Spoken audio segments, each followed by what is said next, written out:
رمضان كريم كريم كريم شهر عظيم عظيم عظيم رمضان كريم كريم كريم شهر عظيم عظيم عظيم.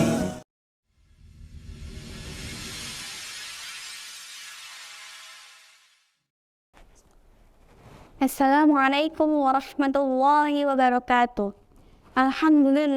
Alhamdulillahi rabbil alamin wa bihi nasta'in wa ala umuri dunya waddin wassalatu wassalamu ala asyrafil anbiya'i wal mursalin wa ala alihi wa sahbihi ajma'in. Amma ba'du.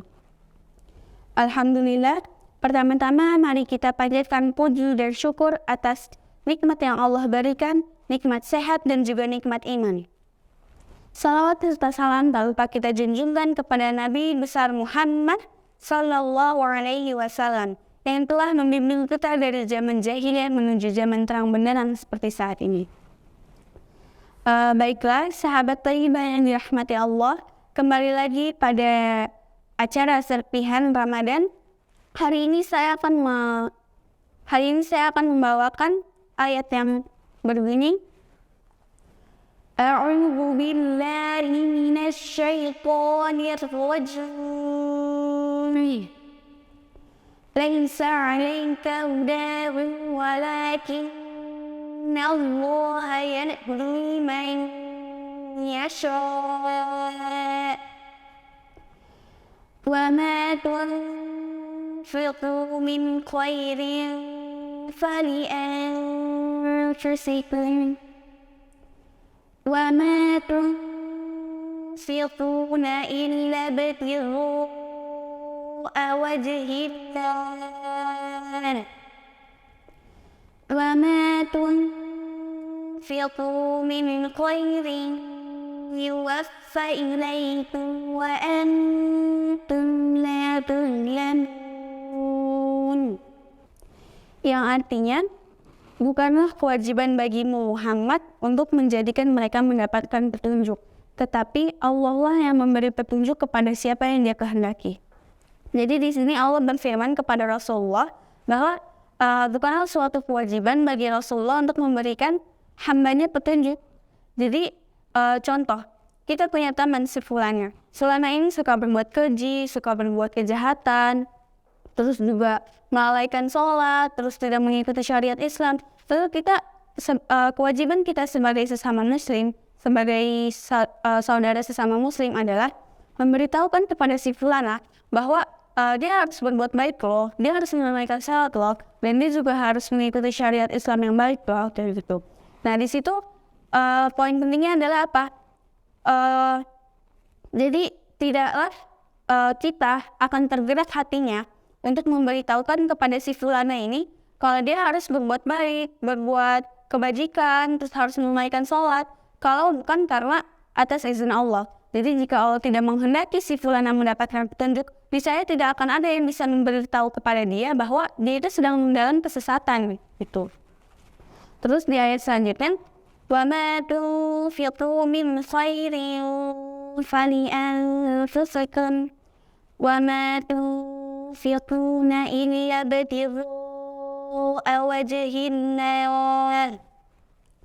Jadi apa-apa harta yang kita infakkan di jalan Allah, itu semua kebaikannya akan kembali kepada kita. Tetapi niatnya itu harus lillahi ta'ala. Jadi nggak bisa kita berinfak, misalkan saya mau berinfak tapi niatnya supaya dilihat dermawan sama si A.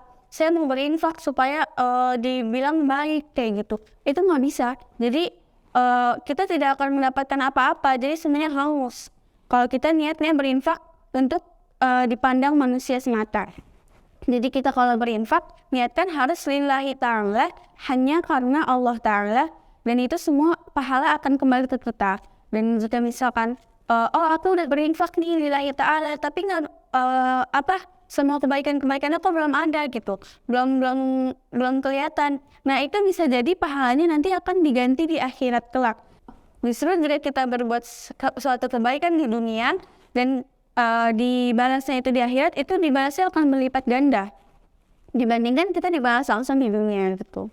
Terus di ayat selanjutnya, وَمَا تُنْفِقُونَ مِنْ خَيْرٍ يُوَفَّ إِلَيْكُمْ وَأَنْتُمْ لَا تُظْلَمُونَ. Jadi apapun harta yang kita infakkan di jalan Allah, itu semua pahalanya akan pernah kembali ke kita dan kita tidak akan dizalimi. Dan salah satu penyebab ayat ini diturunkan adalah diriwayatkan oleh Ibnu Abbas, suatu ketika ada sekelompok orang-orang muslim datang kepada Rasulullah lalu bertanya, "Wahai Rasulullah, sungguh kita telah menginfakkan harta kita dengan niat lillahi ta'ala. Namun kita infakkan harta kepada saudara kita yang musyrik. Lalu bagaimana dengan pahala yang kita dapatkan? Apakah kita akan mendapatkan pahala setengah karena kita menginfakannya kepada saudara kita yang musyrik?" Lalu Allah pun menurunkan ayat ini dan Rasulullah berkata kepada mereka, "Sungguh Tuhanku telah menurunkan ayat yang berisi bahwa apapun harta yang kalian infakkan, kalau kalian niatnya lillahi ta'ala hanya karena Allah, maka kalian tidak akan dirugikan, kalian tidak akan dizalimi, semua pahalanya akan kembali kepada kalian."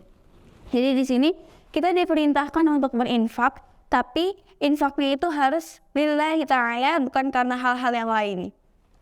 Dan juga di bulan suci Ramadan ini kita juga dianjurkan untuk berinfak, karena di bulan suci Ramadan ini semua pahala kita dilipat gandakan menjadi 10. Jika kita membaca Al-Quran yang tadinya kita membaca 1 huruf, pahala 1 menjadi 10 kali lipat. Baik, sampai sini saja yang bisa saya sampaikan, semoga bisa bermanfaat. Wabillahi taufiq wal hidayah. Wassalamualaikum warahmatullahi wabarakatuh. رمضان زمان البركات، رمضان زمان الحسنات، رمضان